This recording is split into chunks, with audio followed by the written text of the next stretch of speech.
The Slaves to Darkness. How cool are they? I'm biased, I'll say that first. The true heir to the mortal realms, the descendants of ordinary people who turned to worship ruinous powers. The goal is simple: overthrow the weak and their false gods and claim dominion. Look at those, that is my jam, that's what I'm talking about. Chaos came to control much of the mortal realms through the failure of the god king Sigmar, who retreated to Azir following defeat at the hands of Archaon. Those who were left to fend for themselves were forced to throw in their lot with their ruinous powers and become obliged to a harder life of violence and survival. Nice art.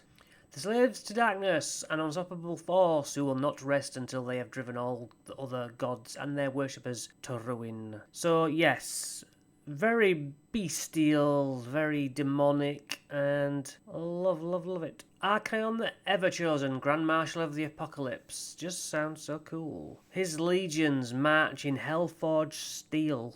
Are they new paint jobs? They look nice. Let's get down to their battle traits, shall we? Eye of the Gods. Once per turn, end of any turn. Each friendly Slaves to Darkness unit that destroyed an enemy unit this turn, make a reward roll of d6 for each target and apply the corresponding effect below.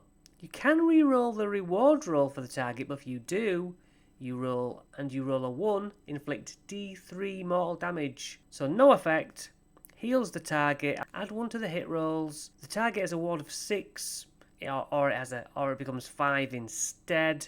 Add 1 to the rend characteristic of the melee weapons for the rest of the battle, and then choose an effect what you like. Passives of Marks of Chaos. Friendly Darkness units have one of the following. Undivided. Add 1 to the wound rolls for the unit's combat attacks that target a hero or a monster. Add 1 to the attacks characteristics of the melee weapons if the unit charged in this turn. The unit has a ward 4 against mortal damage inflicted by spell abilities and manifestations and such. Subtract 1 from wound rolls for combat attacks that target this unit. Add 1 to the run rolls. Warriors pledge part of their soul to a particular god to receive one of the Marks of Chaos. This results in the boon Ward 4, Godrath Warband. So, pick an objective that is contested by any friendly units to be the target. Place a defiled token. Roll a d3 for each enemy unit contesting an objective that has a defiled token. On a 2+, inflict an amount of mortal damage equivalent to the roll. Lord of the Damned. Pick a friendly unit wizard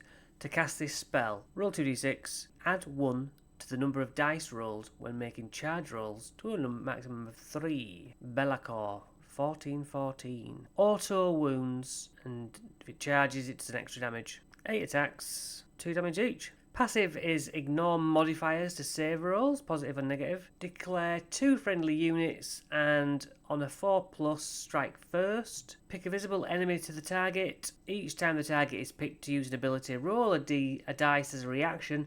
On a 3+, you negate it.